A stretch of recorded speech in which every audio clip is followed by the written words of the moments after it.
very, very topical issues. In fact, it's funny because people ask me, well, it seems like, Kevin, these days all you're talking about is the marijuana issue. And it's a little ironic because when I was in the White House, we were writing the nation's first prescription drug monitoring plan to have a national, to bring them all. I'm sorry. Less of a quarterback, more of a defensive lineman.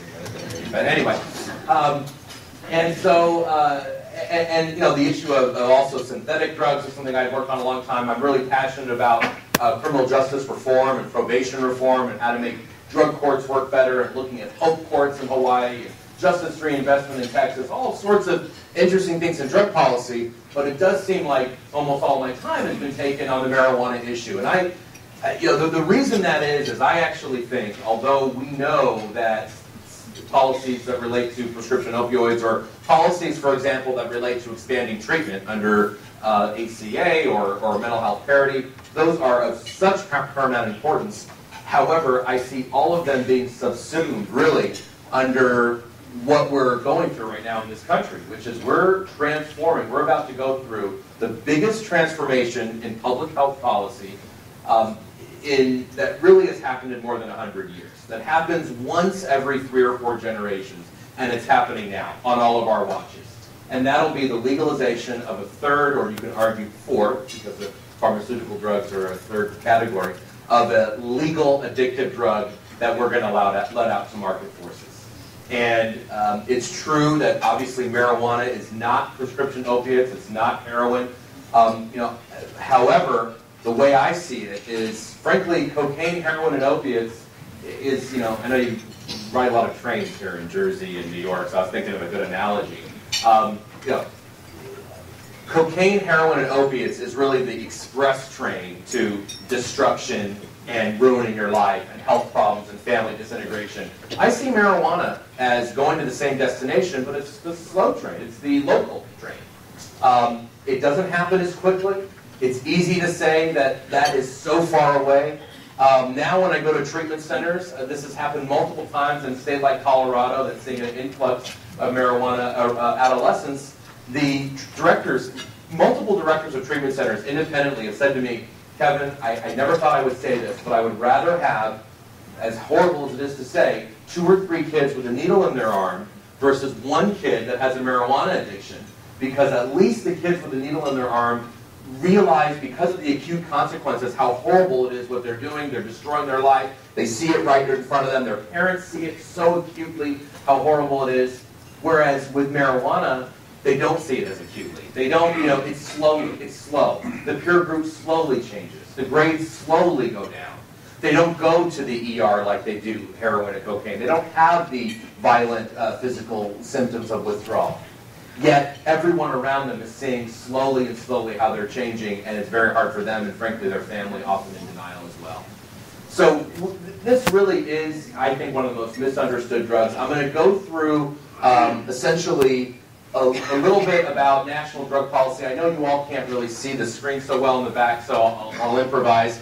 I got to do the book pitch, otherwise my publicist will get angry at me.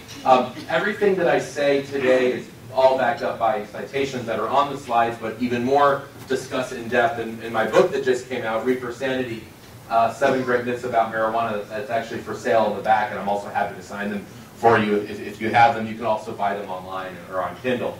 But I really wrote the book because I felt like this was such a misunderstood drug. And right now, we are on another train analogy, 500-mile-per-hour train to legalization, without any kind of discussion of the possible consequences of creating a third, fourth, really, like I said, addictive industry that will hook kids and start people young, because that's what industries have to do. So I want to start first just with some overall trends. I think it's important to know, I know that all of you who are here, and I thank all of you for your service and all of your work in the prevention, recovery, treatment, law enforcement. You're actually down working at the ground level on this issue every day. But you know, when we sort of move back a little, look at the statistics, we know that, for example, our legal drugs are used in far more prevalence than our illegal ones. So alcohol is used by about 55% of Americans regularly. It's probably more than that, but that's a conservative survey. Tobacco products, with, you know, even amidst every single kind of anti-tobacco campaign. I mean, I don't know who thinks it's cool to smoke cigarettes, including current smokers. I mean, you know, who often don't want to keep smoking. Even with all of that and every law you could imagine, 27% of Americans, more than a quarter of us, use tobacco products, vast majority being cigarettes. And about 7% of us use marijuana regularly. Now, of course, heroin would be less than 1%, or cocaine we've experienced a major reduction in cocaine in the last 10 years, which is a remarkable story in and of itself. But focusing on marijuana, about a quarter of the people smoke marijuana that smoke cigarettes, and about a sixth that drink. I think that's important to realize and remember when we're thinking about wholesale marijuana policy change, to remember who the current smokers are, that it's 7 out of 100 of us who are regularly using. You know, the first myth that I think we need to knock out in the beginning, which is something that is really perpetuated our society today, I think because marijuana, again, is a very different drug. It's the slow train, right? The local train, not the express train, is the first myth of marijuana being harmless and non-addictive. Now, actually, and I appreciate, Nelson, what was said earlier is very true about the fact that most people who use marijuana actually won't have a problem with it. And some people are shocked when I say that because there's this anti-marijuana zealot or something. And then I say that and they're like, wait a minute. No, that is true, by the way, of all substances. I mean, let's be very clear. Most people who try any substance will use it once, twice, or 3 times and stop. It doesn't take that many people to keep going in order for it to be a societal problem. So the fact that, you know, when you look at the opiates of what a huge societal problem it is, even though a minority of opiate users use it to that extreme, to addiction, you know, that tells us it only takes a small number to cause great problems. In fact, if you start marijuana use in adulthood, you have about a 1 in 10 or 1 in 11 chance of becoming addicted. However, when you start when you're younger, when you're 16, statistics show it's a 1 in 6 chance. In fact, when you start when you're 13 or 14, it becomes a 1 in 3 or 1 in 4 chance. And that's because the adolescent brain, right, is developing until age 25. Right? It's the reason why you learn to swim when you're 5 years old versus 50. Your brain needs to pick up that skill. It's good you have to pick that up when your brain is developing. It's the reason why you learn a second language. You're more likely to retain it if you learned it when you were 2 or 3 versus when you're 30 or 40 or 50. Because your brain is developing. The same thing as with all psychoactive drugs. Any drug enters your brain and body, the younger you are, the more likely you are to be hijacked by that drug.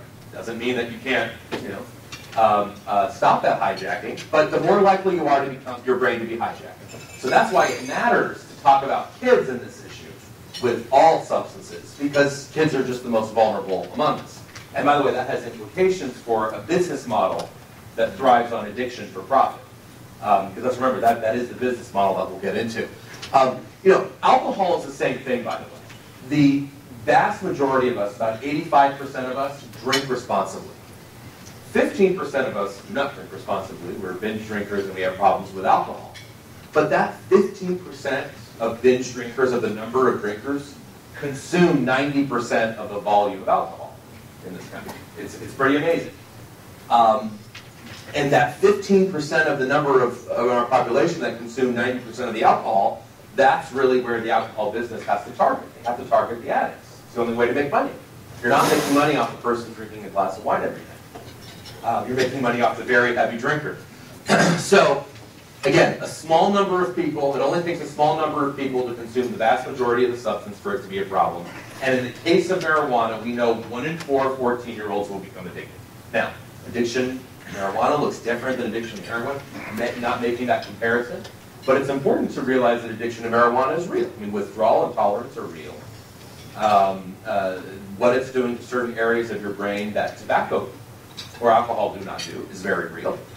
Frankly, we also know that tobacco is very addictive, but when we look at all of the substances today and why people are in treatment, it's hard to see that slide, marijuana trumps them all. Right? It's a leading cause of treatment for adolescents. All drugs, including alcohol, combined, is marijuana. When we look at the relative addictiveness of all drugs, because I hear this a lot from kids, well, it's not heroin, it's not even cigarettes, those are worse for you. It's true. Tobacco, cocaine, and heroin are more addictive. But we shouldn't, again, as Elson said, we shouldn't, deny that, or we don't need to be, to lie to kids and tell them that, marijuana is going to make you use heroin tomorrow, or it's the most addictive drug to men. It's not. But when you look at it, relative to the other drugs, it's not that far behind. 15% is the 1 in 6 number I told you. That compares to 1 in 4 for tobacco, 1 in 4 for cocaine, 1 in 5 for heroin. It's important to look at the relative risk. And the issue, I just talked about what kids say. The issue with adults that I find is that I think a lot of adults, my parents' generation and others, have the view of marijuana that's really stuck in the 60s, 70s, and 80s, really. And that view is that, this is low potency marijuana. It's not that big of a deal. We smoked it in the dorms. We know people who continue to smoke it and they're fine. What's the problem? They say. Well, the issue is the producers and growers of marijuana, as agricultural techniques have advanced, have gotten really good at growing really good marijuana. And what I mean by really good marijuana is high THC marijuana. Remember, marijuana has 500 components in it, chemicals. When you heat it up, it has 2,000. But, okay, 500 in the plant. The one component that makes you high is THC. That's what we know about. And by the way, we don't even know about 90% of the components. Science knows nothing about those, but we know about a small percentage. And THC is actually what gets you high. We've been able to study THC for a mere 40 or some years. We haven't known for that long, but we do know. And what we know is that the psychoactive ingredient in marijuana, THC, has grown from about 1 to 2% in the early 60s to an average of 14% or so now. Although I'll tell you, when you go to places like California or Colorado, if you're a regular marijuana smoker and you're smoking 14% THC, you don't know where to get the good stuff. I mean, that would be low in certain places. This is the national average, is 14%. What I thought was interesting is to look at the other components that we do know about in marijuana that do not get you high. Because all the other components do not get you high. One of those components is called CBD. And it means something for you in New Jersey. It's gotten in the news lately when Governor Christie was approached by a woman whose child has a seizure disorder. I did actually meet the woman as well and talk about this issue with her. But we'll get to the medical issue later. But you just remember CBD, cannabidiol, discovered recently, doesn't get you high, actually takes the high away. Well, when I looked into where CBD is with today's marijuana, I've seen that it's practically bred out. In other words, what the growers and producers have done is increase what gets you high and decrease what takes that high away. Of course, right? Why would they want to give you marijuana that has equal parts CBD and THC? It wouldn't make you high. The CBD would take the high away. So they've been able to do that actually very, very, very successfully. So when I hear marijuana has been smoked for 3,000 years, and the Sumerians used it, and we have the Egyptian hieroglyphs that show the cannabis, has no resemblance to the marijuana of today. In fact, like I said, the marijuana of the 60s and 70s, you might as well go to Whole Foods and smoke the cardboard of hemp waffles. It'll be about the same level of THC as what our parents might have smoked, right, in the 60s or 50s or something. What's interesting about the emergency room admissions, though, when you look at the number of marijuana users, let's say in the late 80s to now, it's gone up and down since then. Relatively, they're comparable, though. They're the same. Same number of users of marijuana from the 80s until now. However, way more problems with marijuana now. One of those problems being emergency room admissions. From 16,000 out of the X number of users in the late 80s, early 90s, to almost 400,000. Same number of users. Just now gone from 16 to 400,000 in emergency room admissions. Now people say, emergency room? What are you talking about? How could, people smoke all the time. We're doing an emergency room. Well, acute panic attacks, especially if you're a naive user, if you haven't used before and you're using high-level THC. Acute panic attacks and psychotic episodes really lead people 400,000 admissions in 2008, which is the last year we have research for. If we had recent research, it would be much higher because the potency has increased since then. But conservatively, about 400,000 emergency room admissions with the same number of marijuana users as 20 years ago. We know that it affects certain parts of the brain I mentioned earlier, memory, learning attention, reaction time. This has implications for teachers, frankly, and for the education system. I don't know how many teachers are in here, but in fact, I'll skip right through to really what I think is the key finding on learning, and really one of the key findings, I think, in the drug abuse field, forget about marijuana policy, drug abuse field in the last 20 or 30 years. other than some of the findings with the opiates and sort of some of the brain imaging that we've been doing, learning about the brain and addiction, which is fascinating. But the other thing that I think sticks out right up there with it is the fact that the most comprehensive study ever done on learning and marijuana use basically found that if you're a regular marijuana smoker as a teen, 3 to 4 years, 3 to 4 times a week is the definition of regular, okay?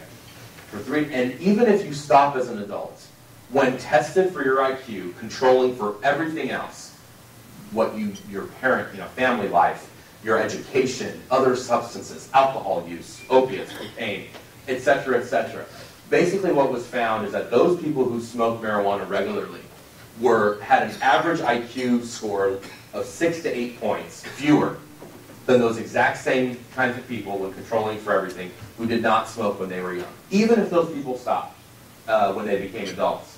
Now that has huge implications for, our competitiveness as a nation, first of all, in terms of the economic job market, international economic job market, but also think about teachers. I mean, think about the rush to test every student and how are teachers assessed? They're assessed by the grades of their students and how well their students do. And frankly, they're the ones blamed when the students, who gets blamed when students do poorly? Teachers. Right. And good luck, I say, to teachers now, with another thing to deal with where you will be. Now, I get that a lot of the education organizations is political, and the tide is moving, we don't want to be seen. This isn't a political issue for teachers and for students. It's a health issue. It's an education issue. It's a global competitiveness issue. Forget about the politics of it. It is a global competitiveness, education, classroom, school issue. And yet, because, and I talk about this in the book, I liked Nelson's comments at the beginning about how people have symbols and think about certain things when it comes to marijuana. It's attached to so much cultural baggage, I call it in the book. It's attached to Vietnam and Nixon and protest and the university movement. I wish we could take all that away and just look at this objectively, because people bring their own biases in, and they think of pot as either romantic or not, or establishment or not anti-establishment, and they just don't think about these kinds of statistics that actually matter now in 2013. I don't know what happened in 1973. I went to Berkeley. I graduated there in 2001. I don't know. I wasn't there in the 60s, the free speech movement and marijuana. What I do know is that this is a big issue for educators and for students and parents. And we don't hear about it on the news or the media. We know, by the way, the issue of, the workforce, the workplace in terms of tardiness, absences, job accidents. Again, employers, small businesses, don't want to get involved in this issue, political. It's not a political issue for a small business owner or someone in an industry. It's a workforce safety issue, frankly. It's an economic issue. We need to really relate it to these kinds of things. I think it's really, really important. I don't need to go into the parts about the lungs. Clearly, smoking anything is bad for you. Smoking marijuana is bad for your lungs. We don't have a link with cancer yet, but we didn't have a link with cancer in tobacco in the 50s either. Doesn't mean it's not there. It may not be there, but we're still looking at that. We do know it's bad for the lungs, though, clearly.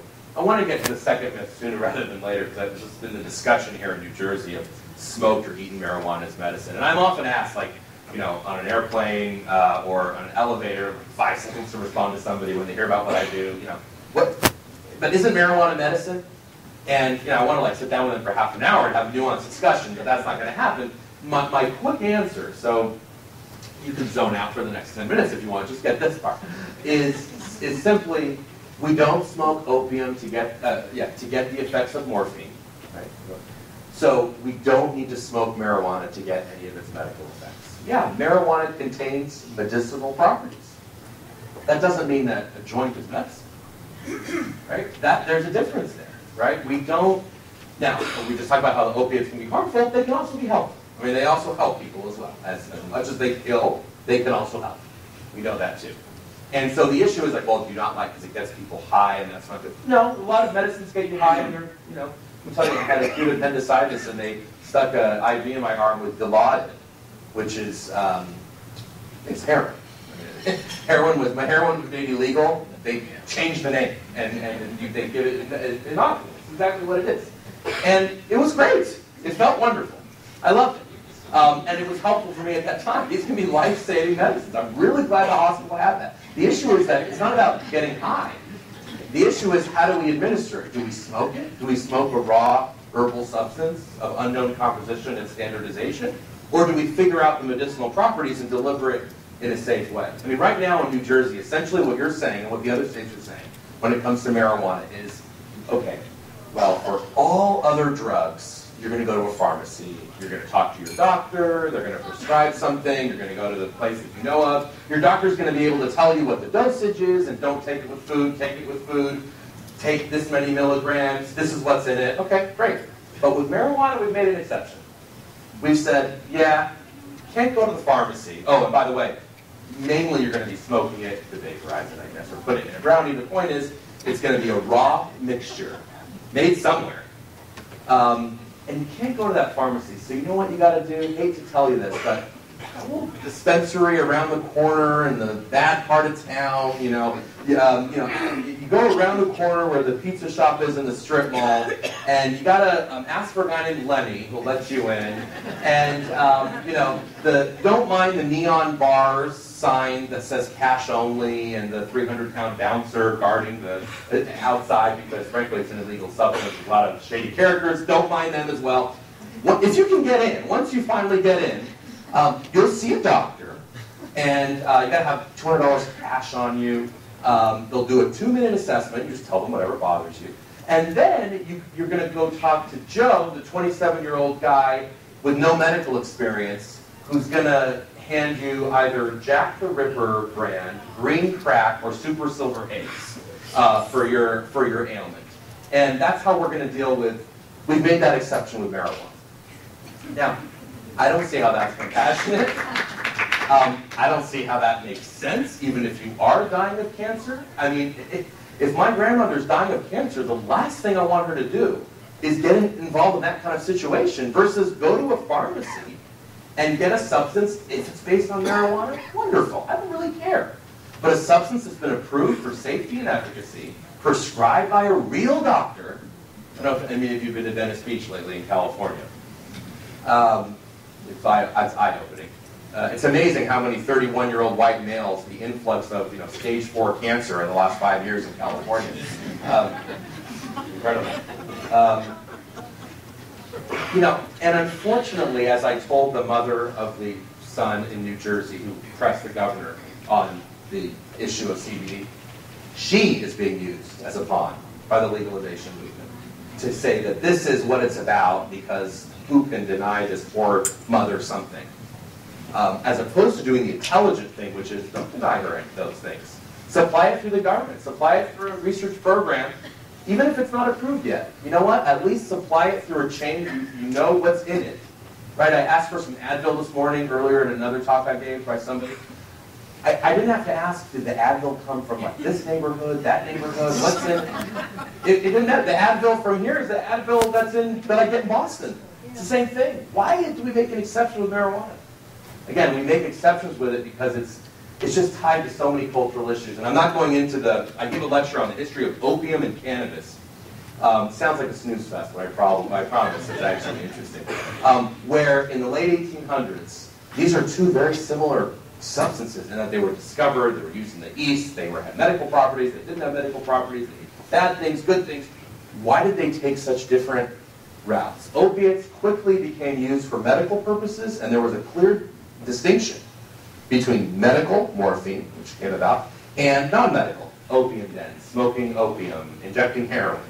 We could make, marijuana was left alone, it didn't follow that. Cannabis did not follow that path at all for a lot of different reasons.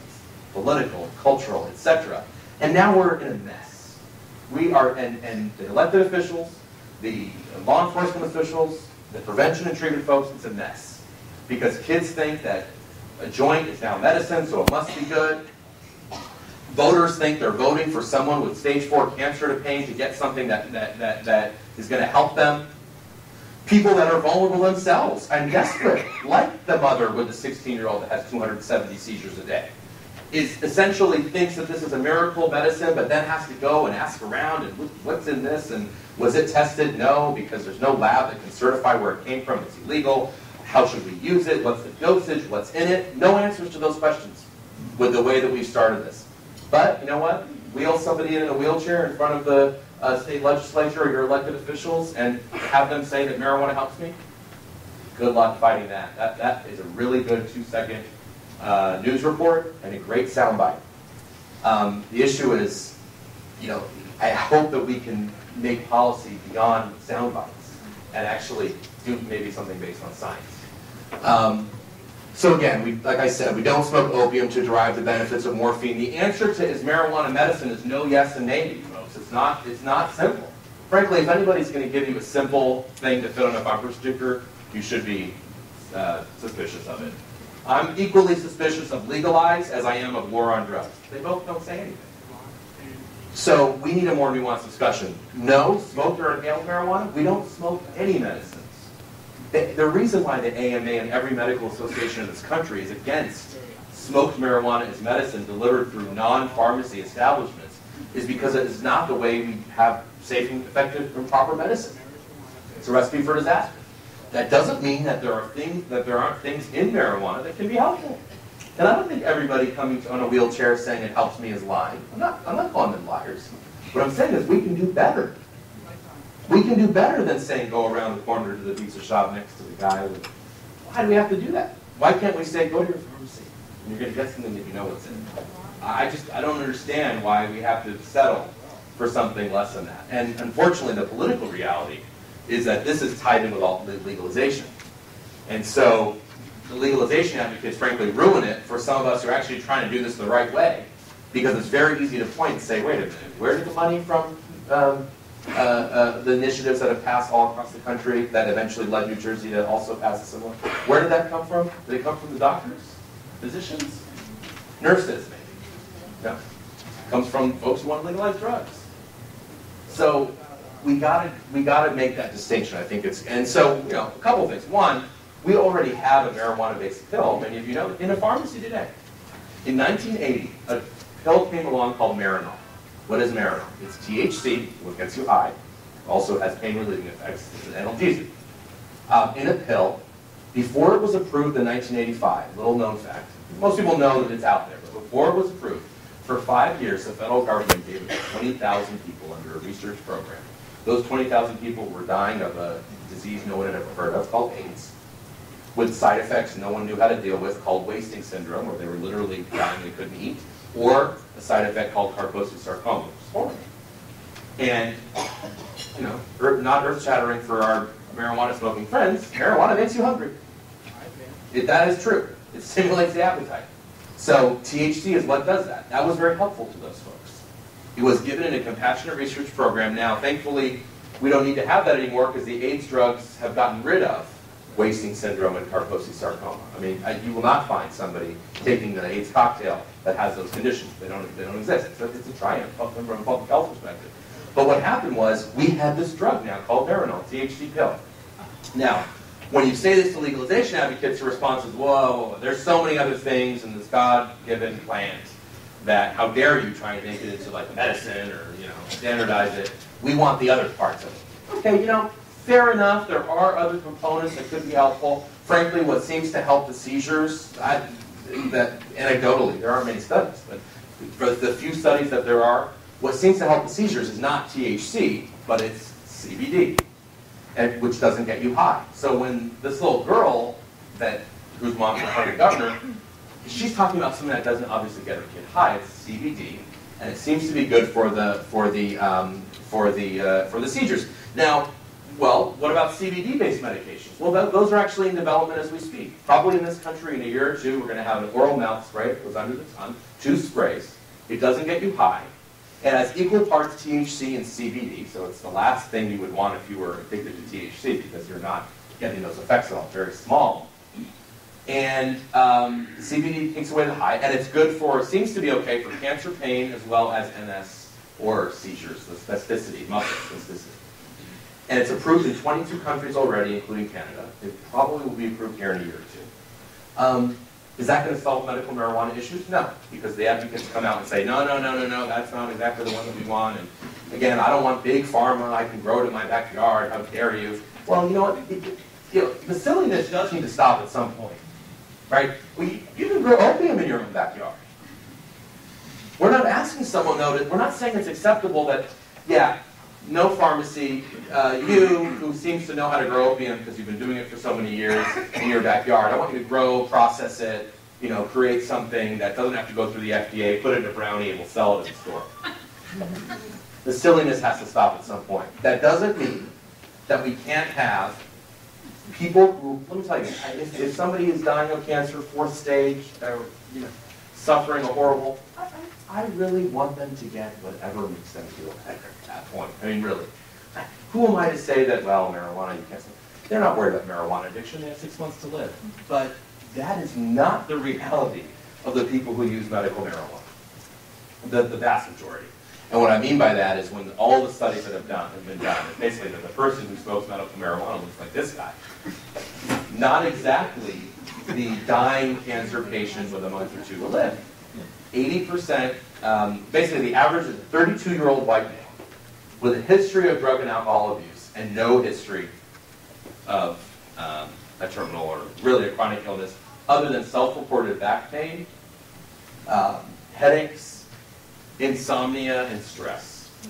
Now, I would say I definitely qualify out of you guys. I think everybody would. So it's sold like this, right? This is for her. Let's be compassionate. And we would all be compassionate. Raise your hand if you would deny heroin to somebody in this situation with a month to live. No. So we're not about to deny them anything. That's not the point. The point is that these laws are written so loosely and are really opening the door to much more than this. Less than 1% of people in all states that have been studied that have data show that they have cancer, HIV, glaucoma, MS, ALS, Crohn's disease, any terminal illness. Combined, 1 to 2%. If you find 3%, that's an outlier. You might be able to find it. But it's 97% in most cases. This is not the case. It's turned in really to a joke, and it's not an accident. 40 years ago, the head of the legalization movement in this country said we will be using medical marijuana as a red herring to give marijuana a good name. And let me tell you, they've done a brilliant job at it. For so many years, your predecessors in this room, prevention folks, would discount and downplay. Oh, those are they're at the drum circle and the hemp shirts. They're so high, they don't even know. What are they going to change laws? 20 states are going to legalize medical marijuana? Yeah, right. Well, they did. And frankly, they're not in the drum circle and the hemp shirts. They're in the Armani suits, meeting with multi-million-dollar investors to figure out an industry already for medical marijuana, now moving to legalization. That's what we're dealing with now. We know that medical marijuana does lead, I won't go into all the details here, but does lead, especially when there are dispensaries. That seems to be it. In a state like New Mexico, or a small state that has a very small medical marijuana program where there aren't dispensaries, it's pretty much a medical necessity defense that you can use in court. We haven't actually seen the increases in use. Where do we see it? In places that have dispensaries. And legally protect retail stores to be able to sell it. And oftentimes, I'm not sure if it's going to happen here, I hope it doesn't, the selling accompanies advertising. And if you've been to Denver, you've seen there are more medical marijuana dispensaries than Starbucks coffee. It's not because they like tea. They like Starbucks. But there's a lot of dispensaries. I'm not going to dwell on this. Again, these are just some pictures of dispensaries. Are these really for the sick and dying? Go into these and see the kind of products that they sell. It's pretty ridiculous. I'll come back to medical a little bit later, but let's get into this third myth of countless people are behind bars, which is another justification people say, we're spending so many law enforcement resources, if only we could focus on the bad guys, because everyone's locking up the marijuana smokers. Well, what do the statistics show? You can't even see it because it's so small. Less than 0.3% of people in state prison are there for marijuana-only possession. Hey, you'll find plenty of people in there for marijuana, but they're also in there for robbery, burglary, that, whatever. They're there for a lot of other things.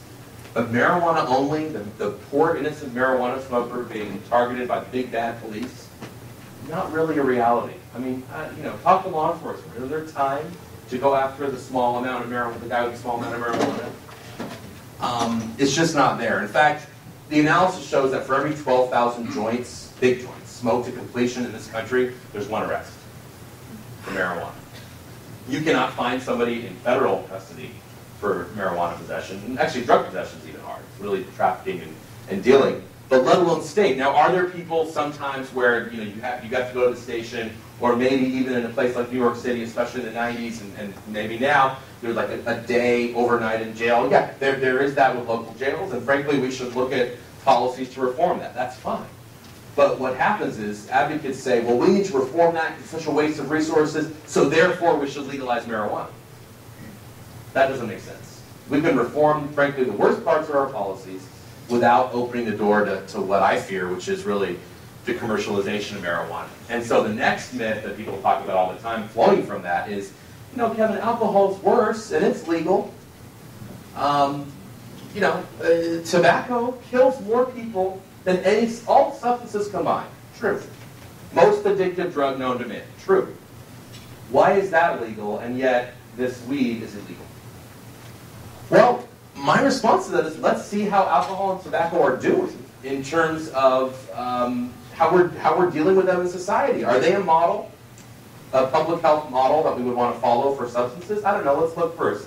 Well, alcohol and tobacco, first of all, are used at much higher levels than marijuana and than any illegal drug. So that's important to think about why that's the case. But secondly, and I think most importantly, industries are there to promote addiction and target kids. They have to. Because it's, like I said, the alcohol and tobacco industries, they make their money, the small number of users who consume the high volume. That means you better focus on the small. Who are the small number of users? Usually, you got to start them when they're young, and people that don't have a lot of resources. That's why you have to target them. That's why in most of this country, guess where the liquor stores are? 8 times as many liquor stores in poorer communities of color than in upper-class white communities. Now, is it because upper-class white people don't like to drink or don't have money? No, that doesn't make sense. It's because they are able to write the $50,000 check to the Betty Ford Center for their treatment. Whereas the other communities aren't. The other communities that are vulnerable are targeted deliberately by the advertising of our legal substances. Why would it be any different with marijuana? I always laugh when I see the advertisements. By the way, the alcohol ads really are the best ones. I mean, at Super Bowl, what are the ads you watch? The beer ads. And when you watch the beer ads, because they are the best and the most expensive, and I see the tagline that says "Enjoy responsibly," I really chuckle because, again, if everybody enjoyed responsibly, we would have no alcohol industry. There would be no commercial. It's a nice thing to say, but it's a joke. When I look at taxes today for alcohol, and I'm not here arguing for prohibition, that's a cultural decision that we have made. Some would say to our public health peril, but whatever, it's a decision we made. Our right to drink more important than this, that's fine. But we can learn from it, I think. And so when I see that the taxes for alcohol today are 1/5 of what they were than during the Korean War, adjusted for inflation, I think about the alcohol lobby. Now, the lobby's very hard to make sure those prices are low because everyone is sensitive to price. I mean, even illegal drug users are sensitive to price. When something's cheaper, more people will use it. Period. That's white market economics and black market economics. Doesn't matter. And so when I'm at the White House, for example, in different administrations, and we're saying, okay, well, let's think about it. Alcohol is illegal for those under 21. Last time I checked. Right? It's an illegal drug if you're 20 or younger. Do you think we were able to even touch it with a long stick in an area that has, that's overtaken by lobbyists? Of course not. And it's not one administration's fault or the other. It's the power of the industry. And the idea that we're not going to have this for another addictive substance is ludicrous. People have in their head that marijuana legalization is about the nice guy down the street who's going to just, smoke pot once a week, take the edge off, right, after work. What's the big deal? I don't want that guy to go to prison. He's really nice. He has a steady job. He doesn't drive high. What's the big deal? I just don't want cops to hassle him. That's why we should legalize. That is a totally naive and outdated view of what legalization is about. It has nothing to do with that person. It has to do with this industry hooking kids. A lot of people say, Kevin, you've got to talk to Bill Maher. I don't know how many of you watch Bill Maher. He's very proud of his marijuana use. One thing I would tell him is, I could care less if you're smoking marijuana, Bill. Have fun. Go for it. I really could care less. The issue of legalization isn't about protecting you. It's about protecting much more vulnerable. The 15-year-old kid walking home from school past the 7 billboards that are going to be bombarding him, listening to music that's glorifying and normalizing this, and then being sold this product from any of the outlets ready to sell it to him. That's and then not being able to deal with that issue on top of the horrible school he goes to and the unstable family he's going home to, perhaps. That's the issue. It's not about the rich, multimillionaire white guy who wants to smoke pot. And we have to change. You have to help others understand. Please. We have to change the picture of what this looks like. I could care less if your 35-year-old, really witty, funny friend likes to smoke pot once in a while. Okay? It's not about that. It's about creating this industry that will target vulnerable populations and kids. And we may be foolish. We might have to go through it again, unfortunately, to learn that. We also hear, well, at least we'll get the black market out of the way, right? The gangs and cartels will go home. They'll pack up their bags and become legitimate businessmen. Only we legalize marijuana. Well, first of all, marijuana accounts for a minority of their profits, probably about 15 to 25%, depending on who's counting. Well, where do their profits come from? How can you get rid of them? Well, you'd have to legalize, first and foremost, human trafficking, sex trafficking. Then you'd have to go to cocaine, methamphetamine, heroin, internet crimes, piracy, kidnapping, extortion, murder. Need I go on? The idea that these cartels, these gangs that have spent 50 years establishing networks in the U.S. to do all sorts of nasty things are going to go away if we just only free the weed is another naive, ridiculous soundbite. And frankly, I don't even think they're going to go away even if you legalize it. Frankly, they're going to be saying, oh, wait, you're putting restrictions, because if we're going to legalize marijuana, as we're told, we're going to be very responsible about it. 21 and over. 10% limits on THC. High taxes to pay for the beautiful rainbows and unicorns that are going to be coming as a result of us legalizing. There are all these wonderful things that are going to happen. Well, what's the black market going to do? Easy. Sell to who you're not selling to. Sell to the under 21s. Great. Now they only are targeting kids as opposed to everyone else.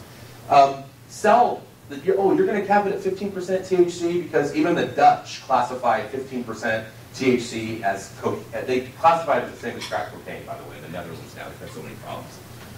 So you're going to be responsible and outlaw 15% THC. Well, great. They'll be right there to fulfill that need. I don't even think it would go away at all if we're legal. They're going to undercut the price. What is the percentage of black and gray market cigarettes smoked in the Bronx last year? 60% of all cigarettes, legal cigarettes, smoked in the Bronx last year, according to a very good study that made headlines, are gray and black market cigarettes. Why? Taxes are high. Tried to buy a pack of cigarettes lately? Especially in New York City.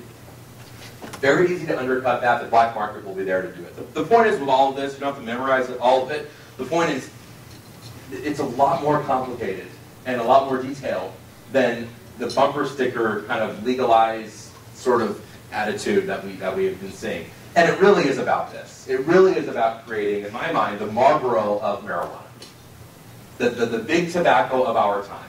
We had to learn for 80 years before finally in the late 90s, after 500,000 people a year dying, and after billions of dollars in marketing, finally the government said, okay, well, we're sick of the cigarette thing. We're going to, they almost prohibited cigarettes in the late 90s. They basically said, we won't do that. We'll basically prohibit it everywhere in public. I mean, even in private. I don't know whose loved one likes when they smoke a cigarette. I mean, I don't know where you can smoke these days. It's such a taboo. Still, 27% of smokers in the U.S., they're still making profits. And guess where they're recycling their old billboards that said marijuana, cigarettes don't cause cancer, cigarette doctors prefer Camel. You think they just put that in the museum? Now they're going to the third world. Any of you been to Thailand, Laos, China lately? You will see these advertisements that they used here 50 years ago and were called out on. So, this is a ruthless, addictive industries are ruthless. And frankly, they're not confined to only marijuana, cigarettes, and alcohol. There are others as well, which we'll talk about. But anyway, the point is, Fortune magazine cover, the new entrepreneurs, the marijuana pot entrepreneurs are here. This is the issue. It's about this guy in a suit. It's not about your quirky friend who likes to smoke once in a while. It's about the Yale MBAs, as the Wall Street Journal put it. The Yale MBAs are here. Okay? They are creating and want to create the .com, the Facebook, Twitter, and Google of marijuana. They're ready to do it. Multi-million-dollar investment groups have started. They're literally meeting as we speak, business expos. And then when we go back and look and think, God, we're going to create this new industry. Well, what about the existing tobacco industry, for example? Oh, don't worry, we have evidence they want in too. In fact, when the government almost prohibited cigarettes, one of the conditions, other than increasing taxes and making the tobacco company write $1 billion check to every state that had a problem, other than that, they made them release all of their documents. Again, the companies were about to literally be prohibited. So they said, okay, fine, we'll do anything you want. They released the documents. We've seen the documents now. We've seen the fact that they've said themselves, we have the land to grow it, the machines to roll it and package it, and the distribution to market it. We've seen, my next book is looking at what the tobacco industry did for the last 100 years, the 5 tactics they employed, and showing how that's being employed for marijuana today. We're like in the 1910s right now when it comes to marijuana from tobacco. And they're employing the exact same tactics. Things like denying science, challenging science. Every time there is a negative article on marijuana in the public health and medical literature, I guarantee you will have somebody paid by the marijuana industry to dispute it. And it doesn't even matter if that person has credibility. The fact that it's questioned is a brilliant tactic of the tobacco industry that's being used. That's only one. There are others. The other tactics they use is publicly saying we're talking about responsible adults, right? Responsible adults, we would never market to kids. My God, we all want, you hear this now, we all want marijuana to be kept away from kids. I hear that in all the debates. I do, in all the discussions. Well, that's also what they said when the R.J. Reynolds testified before Congress in the 70s and said, no, sir, of course, yes, no, only adults, only never kids. And then literally now that we have their confidential memos, the memos that are being found, that were written weeks after these executives went to testify, that talk about, why younger smokers are important. Less than a third of smokers, according to their analysis at the time, started after age 18. Less than a third. 70% start as kids. So that means that's their market share. They talk about youth concepts, youth cigarettes, new concepts. That's Brown and Williamson, which later merged with, I believe, R.J. Reynolds, who talked about we need apple flavor cigarettes because they connotate goodness and freshness. And young people like that. We need sweet flavor cigarettes. It's well known that teenagers, especially girls, like sweet products. Honey might be considered. That's what they said. On and on and on. They talk about the minority populations. Once there was this is interesting, the Winston model, the man that every, American guy under 35, wow, I wish I could be the Winston, looked up to for years in the 1980s, who was, in his late 20s, mid-20s when he started. By the time he was 35, was having uncontrollable seizures and heart problems due to his own cigarette use. And now he actually goes around and talks to kids about why not to smoke cigarettes. But at the time, he was addicted to cigarettes, he was the Winston model. He looked great. And he was at a modeling shoot once. They had a lot of cigarettes around him. He testified, this is a congressional record, so this is under oath, he said the story. He had cigarettes around him as props. When the modeling shoot was over and all the executives were sitting there, this was their new national campaign in the mid-'80s for cigarettes. The executives were so happy, they were ecstatic that this guy's doing this, everything's great. They finish up. The Winston model says to the guys, hey, I'm sure you're going to want to take your cigarettes, because they weren't props, they were actually cartons of full cigarettes. And they said, no, we don't smoke, the executives. And the guy said, what? I thought everybody in this business did. The model I do, this is a product, I love it. And when he pressed them, he said, once when I asked an executive why he and his colleagues didn't smoke, he responded point blank that we don't smoke the expletive, we just sell it. We reserve that right for the young, the poor, the black, and the stupid. Is literally what this executive said to him on the record. And, you know, again, the tactics of targeting the vulnerable is something they have to do to maintain their market share. Okay, they cannot. The alcohol, for example, the alcohol industry, I hate to break it to you, if you drink a glass of wine once a day or have a couple beers on the weekends when you watch a game, you're really unimportant. You're not important to them. Not part of the, you know, not important to the least to the bottom line. Who is important are the chronic, everyday users who drink a lot and smoke a lot. So this is what I'm worried about. I'm worried about, you know, again, I talk about your predecessors. Your predecessors in this field fought for 30 years to get rid of tobacco vending machines. Remember those? Yeah. Interestingly, I was in Ohio the other day and at the Marriott, and I saw what vaguely looked like a tobacco vending machine in the corner, and I thought, wow, there's a little like museum exhibit in the middle of suburban Columbus. You know, this is great. And I went forward, and actually it was a real vending machine, which was very weird. That worked actually with cigarettes. I hadn't seen one since I was like 5, and we used to go to Pizza Hut. You know, it was just amazing. But they're here now for marijuana, and this isn't just the one-off. This isn't like one kind of interesting guy decided to do this. No, this is a multi-million-dollar company called Medbox, one of 3 companies operating today under medical marijuana laws with vending machines. This is before full legalization, people. We do not have yet full legalization. It hasn't been implemented yet in Colorado and Washington. That happens next year. Hold on to your seatbelts. But this is under the guise of medicine, right? Because I'm sure that the, you know, very sick, horrible pain, you know, this vending machine filled with both Doritos and marijuana-infused brownies is really, you know, appealing to that poor 92-year-old woman, I'm sure. The advertisements that are all over California and Colorado, advertising of hot dogs, as they call them. The products, this is the other tactic here, the products targeting kids. Ring pots, Pop-Tarts, these are real.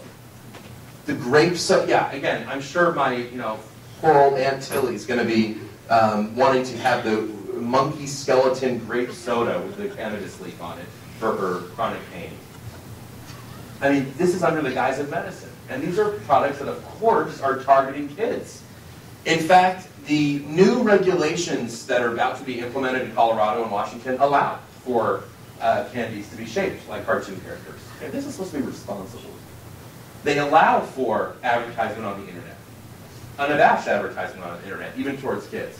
So really, alcohol and tobacco legalization teach us there's no money in this for anyone other than what I have to now call big marijuana. That's exactly what it is. It's nothing less. And then the other thing they tell us is, well, if you legalize it, at least you can pay for some prevention and treatment, and we really need some money. You know, the state legislators, like, why not? Like, we need a tax base. Well, again, let's look at alcohol and tobacco. For every $1 in alcohol and tobacco taxes, we spend 10 in social costs. You have a lottery in the state, I understand. I did some research. The lottery was sold. How did the lottery pass? Did it pass because people said, well, we really want to like play games and scratch cards?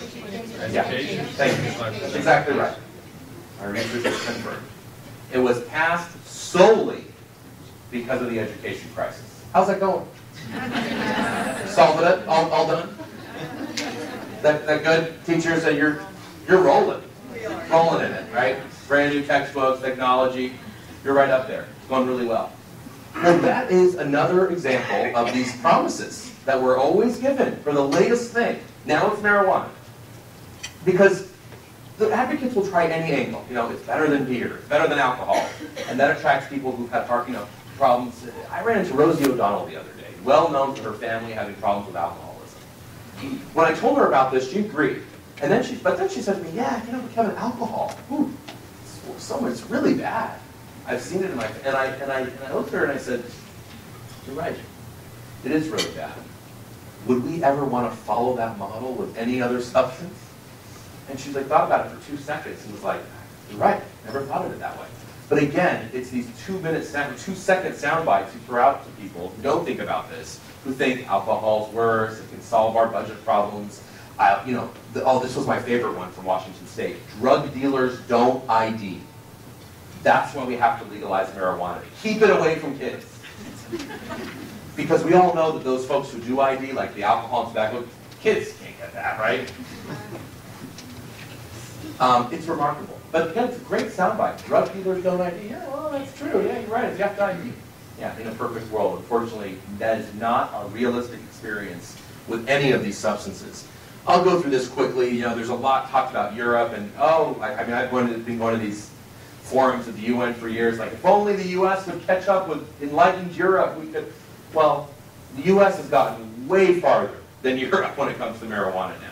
In fact, countries like Portugal and the Netherlands are oftentimes, they've legalized and it's, wonderful. They haven't legalized any drug. I'll go very quickly. First of all, in Portugal, they have basically their version of a drug court. That's just the bottom line. They have a 3-person social work panel. You're referred to them if you have a drug problem. You pay a fine. You go to treatment. You do something.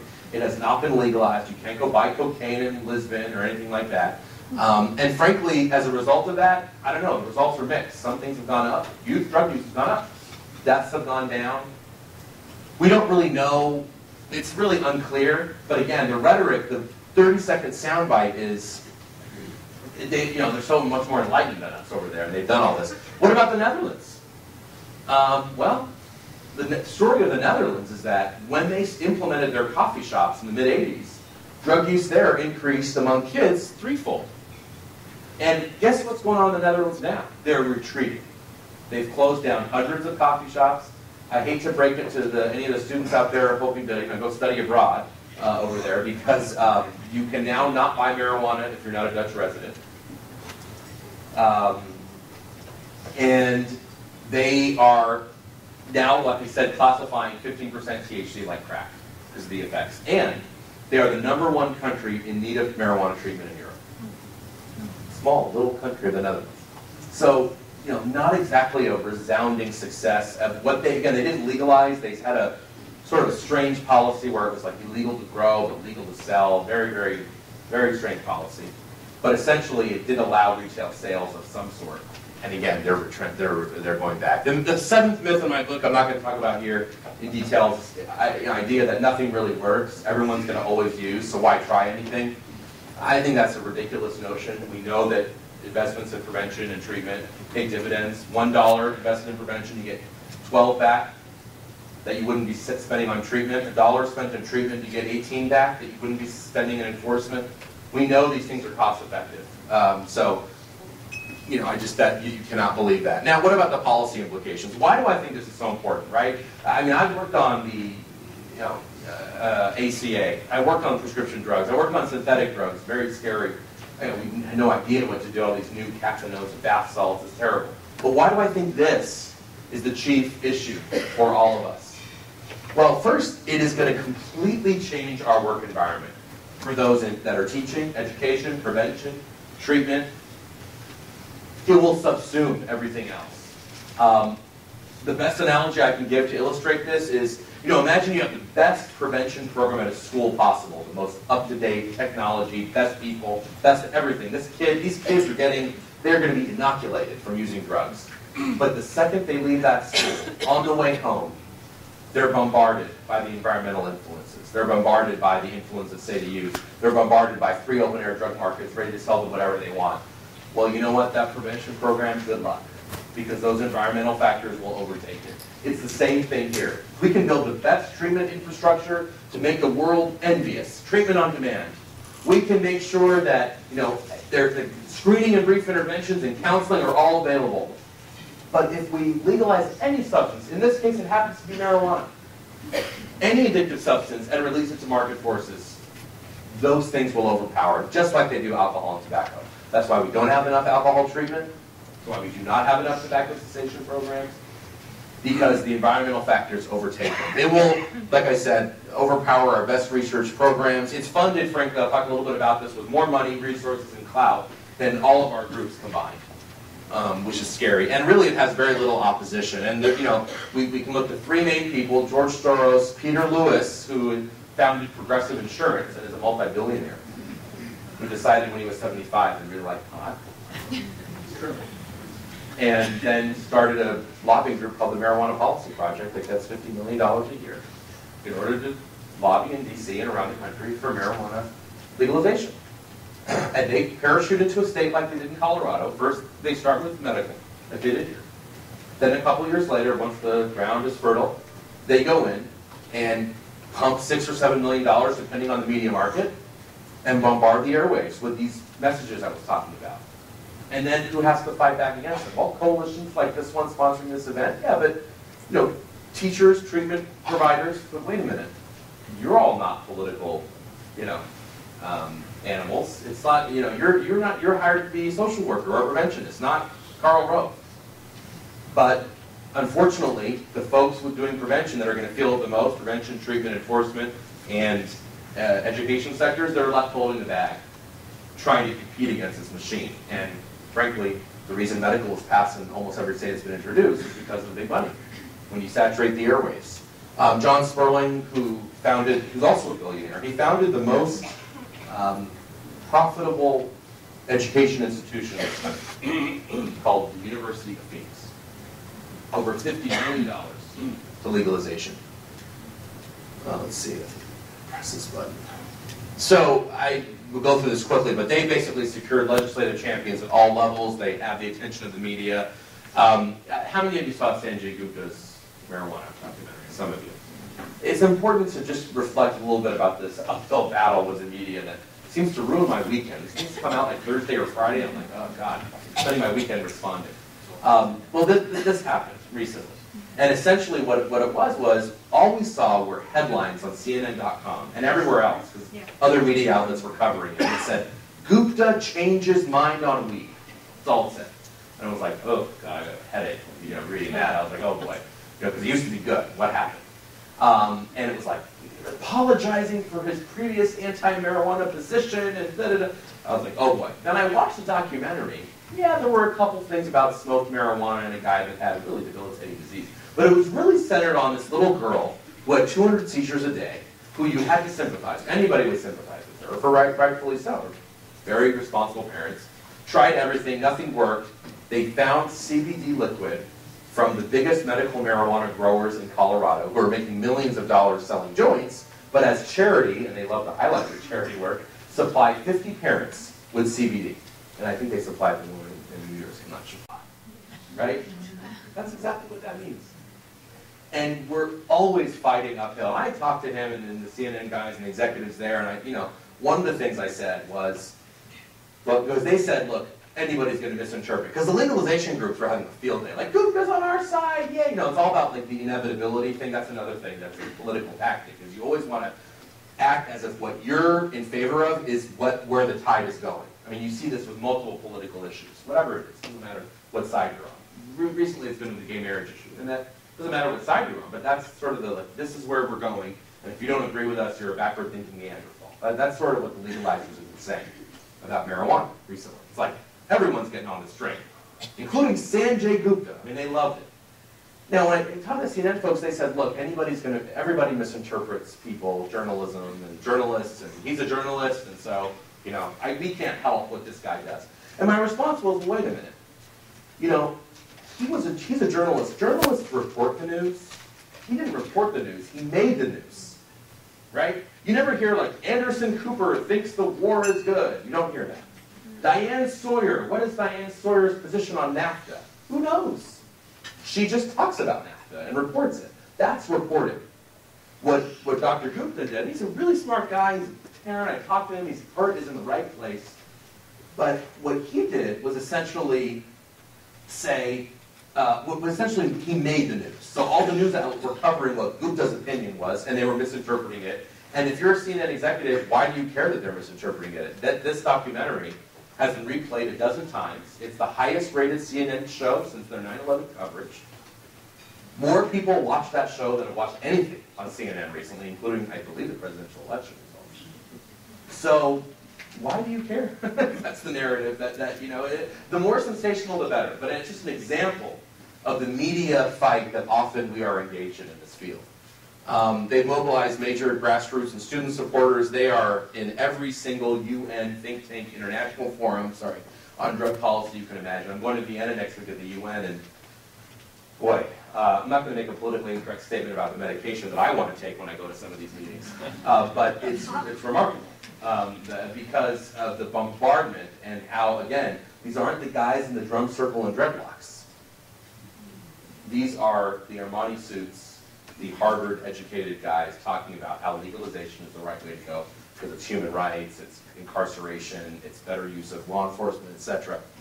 And really, most of all, if you're against legalization now, like I said, more and more, the legalization proponents have captured the sensible ground, right? They have, if you're a backward-thinking Neanderthal who's a cheerleader for, just say no and throwing people in jail for 30 years for smoking a joint. That's the narrative that they have created. And I see a lot of heads agreeing with me on that because you're feeling it in the community. You're talking to your neighbors who are smart people or your relatives who don't even use probably. And they're saying, no, I think that legalization thing, it makes sense. You know, pot's no worse than alcohol. We can make some money, fund schools. God, we need to fund our schools. Let's just get it out in the open. Everyone's doing it. Really smart people, guys, are saying this. This is the issue. But again, the reason they're saying this is they're not thinking about how this is the next big tobacco. That is the issue you have to bring up with them. And frankly, we need to be not extremist, old-fashioned, and moralistic. And so anyway, the result of the framing has been a massive change in marijuana attitudes. About half and half. And there's a recent Gallup poll I wrote about in my Huffington Post column that I thought it was a little deceiving. The recent Gallup poll showing 58% support. I think that was a little high for a couple of reasons. No doubt about it, it's been a movement in that direction. Absolutely can't deny that. At least half, if not probably more than half of Americans now think when they're asked, does legalization of marijuana use?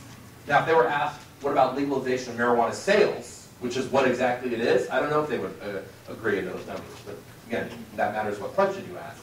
And again, the media narrative, you got to ride the wave of inevitability. You know, we're going to ask a question, the way to get the answer, and this is what it's showing. Majority, if you ask about use. And really, after 50 years of a movement to do so, I was talking in the car, we were talking about, in the 70s, how the generation who went to college in the 70s, actually Bill Maher said this the other night, he was on Chris Morgan as well, but I've heard this over and over again. The generation of the 70s thought they were going to be the ones that legalized pot, right? And I'm seeing a lot of nodding heads. It's okay, you can say if you were part of that, no big deal, no one's going to judge you. Because it was all about, first of all, marijuana was a very different drug. It was tied with so many different cultural things like we talked about.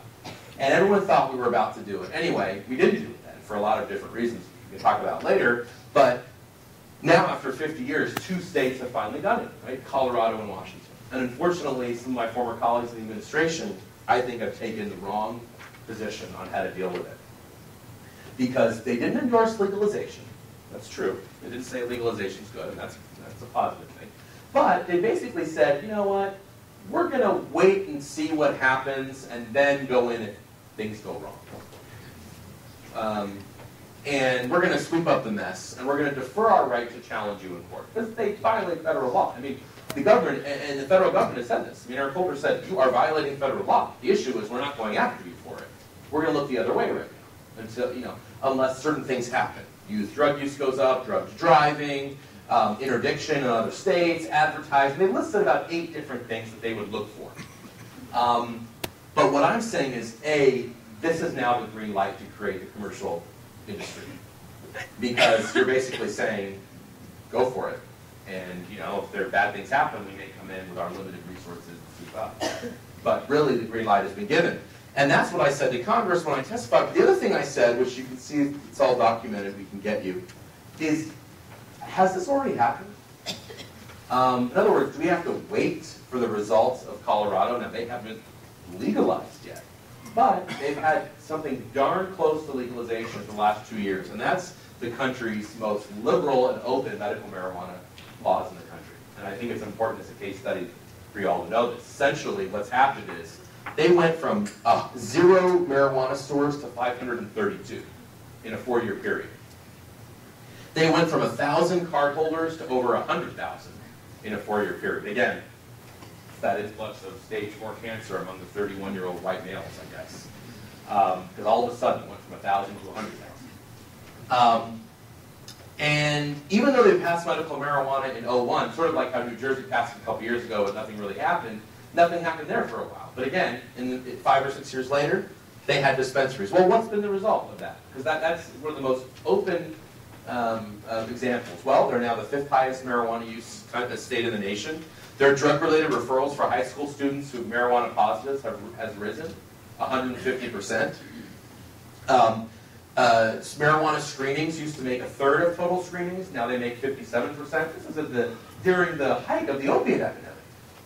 Marijuana is now 57%. This is in a place where you can get very cheap heroin right now, also in Colorado. 3/4, that's right, 3 out of 4 teens in treatment in Denver self-reported to the social worker that the source of their marijuana, for which they have an addiction, came from a medical marijuana dispensary that either they got or a friend got. And then they used that medical cannabis an average of 50 times. If Denver were a state, it would have the highest rate of public high school marijuana use in the country. And 1/3 of Denver high school students used marijuana in the last month. I believe the statistics for most states, probably including New Jersey, is that would be in the last year. 30%. This is in the last month. That's a huge finding. Colorado's always been above the national average for marijuana use. They've always been hovered around between 8 to 10% above the national average. Well, now they're 30% above. Driving fatalities. Every single category of car crash has gone down in the last 5 years, except one. Marijuana-related accidents. Opiates, cocaine, distracted driving, texting, plain old-fashioned fender bender. All of those things have gone down. Fatal car crashes have gone down, except for fatal car crashes involving marijuana-related. People with enough marijuana in there concentrate to trigger. ER admissions have gone up. They never had 4-year-olds go to the ER for marijuana poisonings. I don't think you've had it here yet. They now are documenting multiple cases. And in fact, if you want to read the article about it, it was in JAMA Pediatrics, the most respected pediatric peer-reviewed journal in the country for kids, coming out with the article showing the numerous kids that have gone to the ER under 5. Well, why? Well, because the marijuana cupcakes or brownies are hanging out on the kitchen counter and they look good. And a 5-year-old brain gets exposed to 20% THC. A 5-year-old brain. I say this at debates in front of others, in front of a lot of current marijuana users, smokers, and frankly, those who are addicted in denial about their addiction. And they laugh at that. They think it's Reefer Madness. How could it be real? We all know in this room that denial is the hallmark of addiction. And this is another case of it. People are in denial, just because they're going about their business okay, that this can't be harmful for some people. And it doesn't take a lot of people for it to be harmful in order for it to be a problem. They're worried about marijuana going to other states. The Attorney General said if legal marijuana goes to another state, that's when we come in. Interstate commerce. Every single surrounding state of Colorado already gets medical marijuana through their state borders. It's already happening. What about regulation, right? We're going to regulate this really well. We're going to do it the right way. That's what they're saying in Colorado. We're going to do it the right way. We're making history. And they love saying it. We're making history. And we're going to do it the right way. Well, how have you done with medical? Their own internal audit in the state of Colorado and the city of Denver, 2 audits, not one, it's amazing, 2, both found that there is no regulation of medical marijuana at all. There's no keeping of records. They have no idea the quantity, quality of marijuana. They have no idea where the money is going, the cash fund. They have no idea what the tax revenues are. They were promised to get tax revenues. 50% of all recommendations, hundreds of thousands of recommendations have been made by a dozen doctors. 12. Most doctors don't want to get involved in this issue. not something that they think is proper. On and on. The records are incomplete, inaccurate, inaccessible. And yet we're about to, we can't handle that, and now we're about to just open the barn doors completely. We're taking the veil of medicine off and now saying, all right, our true intentions, truth be told, here we are with full legalization. How are we going to handle it in a state like Colorado that can't handle it right now with medical? They're now regulating this, and they're saying we have responsible regulations. Okay. Well, in Colorado now, you'll be able to buy marijuana shaped like a cartoon character, advertised on the internet, advertised on TV if the company advertising can show that less than 30% of the viewership are youth. We're going to allow an industry to police itself, to tell us whether or not, whatever show is watched by less than 30%. The governor, the Democratic governor, was against legalization. He's unfortunately been dealt this. He now has to deal with it. But he said, all right, enough's enough. The responsible guy, John Hickenlooper, he said, at least these marijuana magazines, because there are like dozens of them now. And there were like 20 marijuana magazines advertising everything. We're going to put them behind the counter, so at least you have to ask for them, rather than see it next to the Nintendo magazine. That was the second they promulgated that. It was challenged by the marijuana lobby, in this case the ACLU and NDP. And they had to drop the suit. The judge said, well, yeah, of course they can. They can put that wherever they want. Commercial speech is free speech. And that was dropped. So even something as small as saying, all right, well, you can have your 24 different magazines glorifying this year's marijuana bud harvest. Wonderful. But at least put it behind the counter. No. And the industry said, no, we want to be next to the other magazines. We want it to be, we don't want it to be on the high view. In other words, you have to be tall to see it. We want it to be low view. There's a reason for that. Now this lobbying group has announced its intention to go into a dozen or so more states in the next 5 years. They're riding the wave. Right? This is the time. We're seizing the time. New Jersey's not yet targeted this year for full legalization. That's coming, though. But the other states that are highlighted are Alaska, unless money falls from the sky somehow, will legalize in 2014 because Peter Lewis just wrote him a $2 million check. And that will be in Alaska. The other states are on the horizon and coming. The East Coast, they're going to start with my state now, Massachusetts and Maine. They start with those two in the beginning and then move to the others. But really Maine and Massachusetts 2016 ballot initiatives, as well as Vermont, Rhode Island, and Connecticut and New Hampshire in the legislature, but those are much less likely to pass the legislature than the ballot initiative. And so I think, just to close, we are left with, unfortunately in this debate, I think one of the reasons why we're here right now in this very dire situation, I hate to be the bearer of bad news today, on a Friday, but I don't think it's all bad, because I think there is some hope that we can turn this around a little bit. The discussion has been framed solely in these terms. You can either stick to your failed drug war, incarcerated, horrible policies, whether that's true or not, whatever, but that's the way it's been framed, or you can legalize. And the American people have been given this, really what I call a false dichotomy. Legalize or incarcerate. These things are the things that fit on the bumper sticker that you should be suspicious of. That's what they've been given. And a lot of responsible, smart people are saying, yeah, I don't really think we should jail people for pot, and aren't our jails full of too many people anyway, and cops have better things to do, alcohol's legal. If we can do it in a responsible way, let's legalize. I mean, that's really been the tide. And that is what happens when you present it this way. So, long story short, Patrick Kennedy, who I had worked with on other non-marijuana issues, basically called me. He's well known in recovery, now a New Jersey resident, by the way. His new wife is from New Jersey. His first wife, his wife, called me and said, Kevin, I'm very concerned about what happened on election day. This was the day after the election. And I said, Patrick, what are you concerned about? Your guy won. I thought he was talking about the presidential election. Obama won in a landslide. Unless you're going to change sides, I think you should be happy. He said, no, not that, Kevin. The issue of marijuana legalization in Washington and Colorado. Because now for me, in recovery, and millions of other people in recovery, our recovery is frankly threatened by this new bombardment of normalization of this substance. And yeah, it's not as bad as heroin, and it's not as bad as opiates, but it can be bad. And it's just another addictive substance. And at the same time, I was approached by a guy named David Frum, who, you don't know his name, but you know the three words that he's most famous for creating when he was George W. Bush's speechwriter during the Iraq War. Those three words were axis of evil.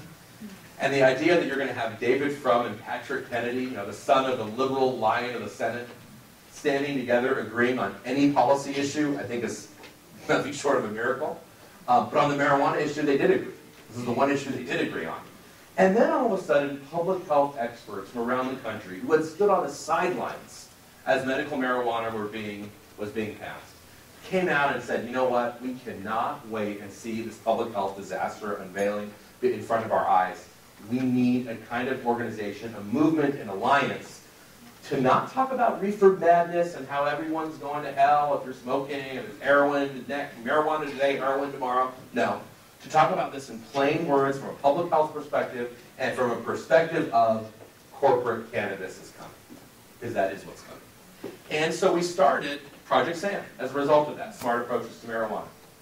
We started just in January. We're all volunteer. It's funny, I get a lot of times you might get this too. People say, "Oh God, Kevin, you're in this. The big treatment industry, for example, wants to keep marijuana illegal because that's good for profits, and the cops who their job depends on marijuana being illegal." And I turn that around and I say, "Well, wait a minute. Let's get something straight. First of all, as legalization becomes more popular, frankly, what I do and talk about becomes more in demand. So as you legalize, you're talking about my economic, that's good for me. Secondly, who are you going to need when you legalize marijuana? More treatment centers and more police to regulate the regulations, to deal with the drug driving, to deal with the public intoxication. Do you know what the #1 substance for arrest is in this country? All arrests? Alcohol. Alcohol. Non-violent arrests, by the way. Now people say, well, alcohol is violent, marijuana is not. Fine, take the violence out of it.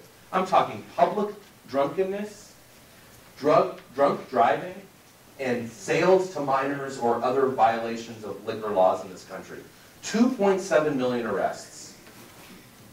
What about for marijuana? 700 and some thousand. What about for crack and all the others? Combined, 1.6 million.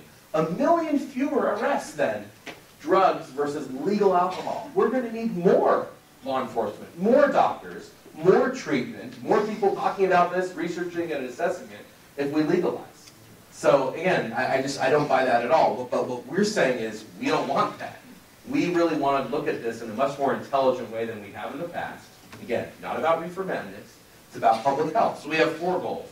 First is to inform the public on the science of today's marijuana. People don't know that this isn't your Woodstock weed. They don't know that 400,000 people went to the ER last year. They don't know that marijuana is the #1 need for treatment in this country for kids. They don't know that marijuana is the most cited substance in car crashes in this country after alcohol, and that it doubles your risk of a car accident. When I talk about that with kids, I get kids saying, "Oh, Kevin, come on, I drive slower, I drive better," right? Have you heard that? My response is, okay, well, if you consider driving 20 in a 70 better than driving 100 in a 70, I don't know what's worse. When the stop sign is in front of you, but you think it's 100 feet in front of you, I don't think that's better. And the studies that have shown that it doubles your car crash risk, I think should give us some pause. So we want to get this information out to the American public. It's education. The second is, we're happy to have a conversation about racial disparities when it comes to arrest, about should a 16-year-old kid arrested for pot have a criminal record that's going to hurt him from getting a job. I don't think so. And I think we can reform those policies and fix those. But again, what the legalization advocates say is, oh my God, it's so unjust, and this guy that I knew had an arrest record, and he couldn't get a housing, and he couldn't get a loan, so he ruined his life in his pot arrest, so therefore we need to legalize marijuana. No. Therefore, we need to fix that policy. That's what we're saying. The third thing is what you've heard me talk about, like a broken record, to prevent the establishment of big marijuana. I'm going to say it over and over again, because that is what's coming, and people won't appreciate it. And the fourth is, let's not leave this behind. We do want to promote the medical properties of marijuana in a proper way, for the goal of getting pharmacy-attainable medications. Right? Medications that your doctor prescribes, that you know what's in it. And we want to do the research. We want the mother of the kid who asked Governor Christie that question, to be able to enroll in a research program that allows her to get that substance that's helping her child, versus go to Colorado and find these brothers who were dealing. Forget about that. Let's do it in the right way. So these are the 4 things that we're working on. We're a national group with state and local partners. We have an interstate alliance that can be a separate group or a 501c3. You can go to our website. It's actually learnaboutsam.org. This presentation is also on that, and we have the different quotes from our board members. Kim Richter, not as famous as Patrick or David, but she developed the most successful tobacco cessation, non-medication tobacco cessation program in the country. She's a tobacco researcher, and she's very concerned with what this is for marijuana. So what can you do? I mean, we need a movement. Really, people need to hear your voice. People need to hear that it's about this, that it's not about your friend, your nice, quirky, artsy friend who smokes pot once in a while. It's about corporation and greed, and about how we can't let another cat out of the box. And let me tell you, if we legalize marijuana and allow the lobbying groups that are already starting, they've started, they're not waiting for full national legalization.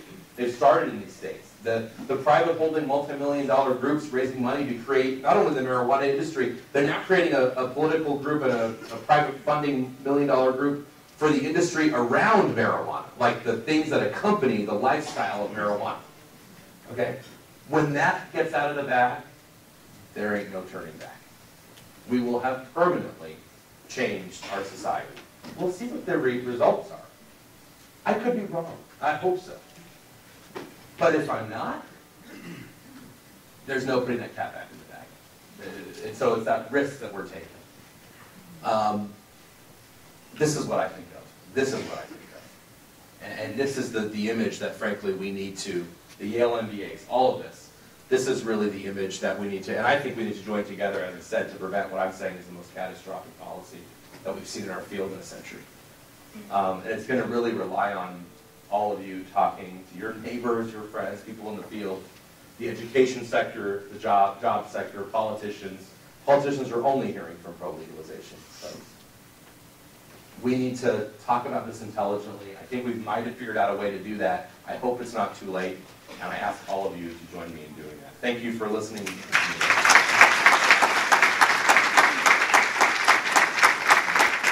I'm happy to take time for questions, or I'm not sure what the timing is. 5 to 7 minutes? David? Yeah. Yeah, we have time for a few questions if there are any. Yes. I'm going to have my Marco Rubio moment. So how do you qualify to get a card, a medical marijuana card, and where does it come from? Well, I don't know the specific. I do know that New Jersey's trying to make it pretty tight. I don't know what the specifics are here, so I would talk to one of the state reps here about the New Jersey law. I don't know. How about in Colorado? Well, in Colorado and California, this is what they do. They say the law lists all of the horrible things like AIDS, ALS, cancer, and then at the end of it, it says, or any other illness. So, anything. Just find a doctor to say that you're sick. A DEA went into a Venice Beach one with his dog and said, my dog has cancer, causes me a lot of stress. You got it? In about 2.5 minutes. Yes?